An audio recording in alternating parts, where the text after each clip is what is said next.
Hey guys, let's get more news about Warriors, but first, don't forget to subscribe to the channel and leave a like. Warriors Steve Kerr breaks silence on controversial Draymond Green foul. Losing Draymond Green to fouls late in the fourth quarter hastened the Golden State Warriors' 102-97 loss to the Minnesota Timberwolves in Game 3 at Chase Center on Saturday.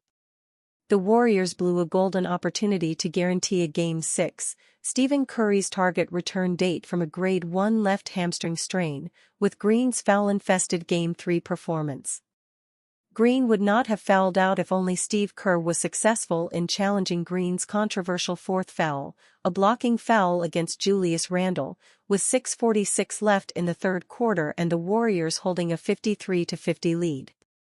Even ESPN analyst Tim Legler on the broadcast sided with Green and did not agree with the officiating crew led by Scott Foster on their decision not to overturn the blocking foul. "We felt pretty strongly about that block," Kerr said of a play that he challenged but failed to overturn. "It looked like Randle went through his chest. We didn't get the call. That's part of the game." Kerr also took exception to Green's sixth foul against Jaden McDaniels' drive at the rim, but he was already out of a coach's challenge. "The sixth foul is tough," Kerr said. "That didn't feel great looking at the replay, but it is what it is." Kerr, however, did not blame their loss on the officiating, and instead pointed out to the Timberwolves outworking them on the offensive glass, which led to their collapse. Minnesota grabbed 13 offensive rebounds and outscored Golden State 26-14 in second-chance points. Green took his fifth and sixth fouls in a quick succession inside the final 4:56 of the game as the Warriors went down with him. Jimmy Butler put Green on notice, highlighting his importance to the team, especially with Curry out of the lineup. "Obviously, he's one of the top defenders in the world," Butler said of Green after the loss. "For sure, he's the best defender on this squad. When he's out, it is just different. You don't got nobody back there that's quarterbacking the way that he does it, that can switch everything and that gets every loose ball and that can rebound." Green, a finalist for the NBA Defensive Player of the Year, did not have a statistically good game. He finished with only 2 points on 1 of 4 shooting, but he added 4 assists, 2 rebounds and 2 steals. He also turned the ball over a game-high 5 times as was -5 during 29-minute stint. But Green's impact was beyond the box score as he helped keep the Warriors together on the floor, especially with his defense and communication. The Warriors led by as many as 7 points and had a 75-69 lead early in the fourth quarter. But they could not hold on to it with Green in and out of the game during the crucial stretch. The Warriors were only trailing by 2 when Green fouled out with 4:38 left. Minnesota quickly took advantage with a 6-2 run to extend their lead to 90-84. Green was up in arms when he earned his last 2 fouls in a span of 18 seconds. Without the Warriors' defensive anchor, the quartet of Rudy Gobert, Randle, McDaniels, and Anthony Edwards finished off the game, outscoring the home team 18-15 the rest of the way, to take a 2-1 series lead. Jimmy Butler issues ultimatum to Warriors after Game 3 loss. Jimmy Butler issued an ultimatum to the Golden State Warriors after losing grip of the Western Conference semifinal series against the Minnesota Timberwolves with a 102-97 loss in Game 3. "If we don't win, we damn sure don't have to worry about getting Steph back this year," Butler told reporters after the loss. "We gotta put our big boy pants on and go out there and compete at a high level and get this one on Monday. Game 4 is a must-win situation for the Warriors. A win will buy Stephen Curry more time as the Warrior star aims to return in Game 6. A loss would be devastating, as only 4.5% of NBA teams who faced a 3-1 series deficit have completed a comeback." Butler poured 33 points in the Game 3 loss, going 12 of 26 from the field and 7 of 9 from the free throw line.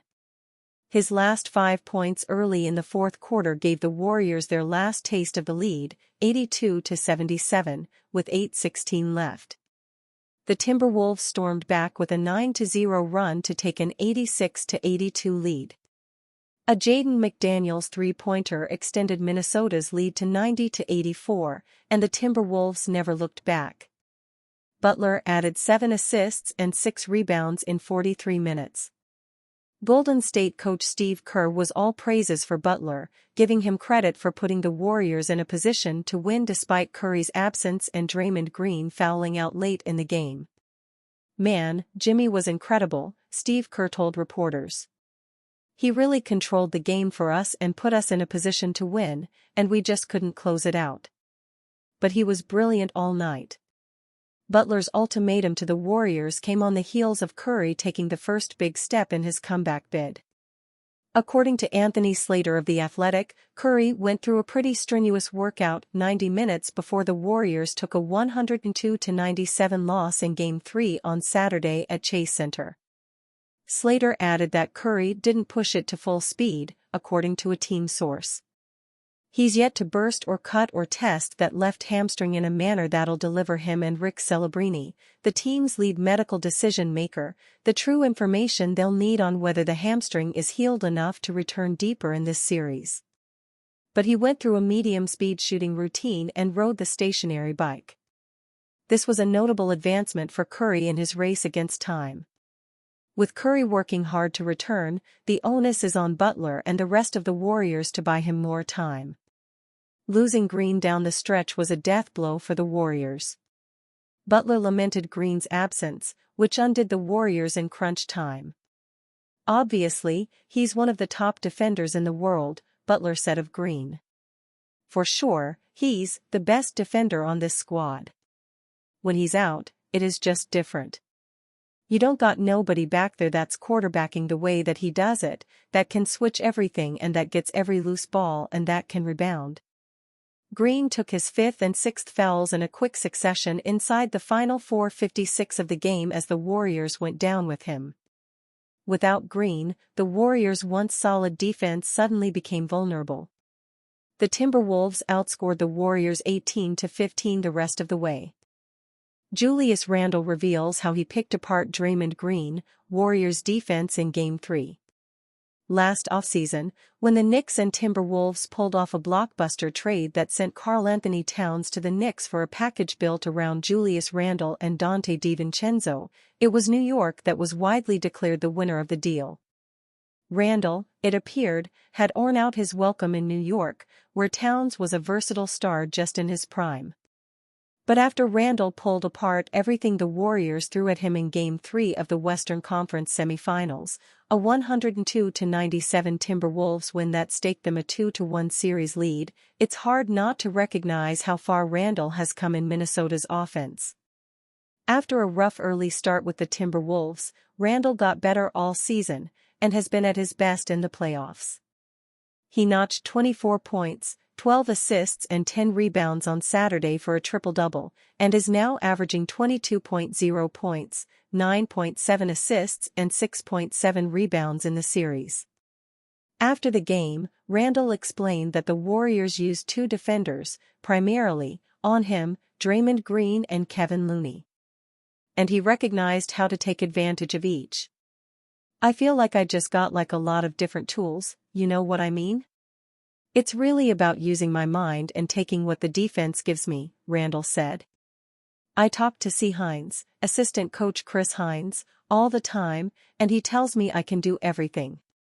For me, it's just about taking, like I said, taking what the defense gives me. If it's a 3, take it, trust my work. But also being able to read what's going on out there. They put Kevin Looney at the 5, so I wanted to get in actions with Mike in the pick and roll. Or if they put Draymond on me, being a screener and putting him in actions as well." Randle taps into his well of experience to read and react. "It's really just using my mind," he said. "If I get a mismatch, getting to my operating areas and attacking. If they don't double-team me, score. If they double-team me, find my guys." Given his numbers, and the Timberwolves' lead in the series, that's working out well for Randle thus far. He will test his skills further in Game 4 on Monday in San Francisco. And you fan? What do you think about Julius Randle's situation? Write to us in the comments.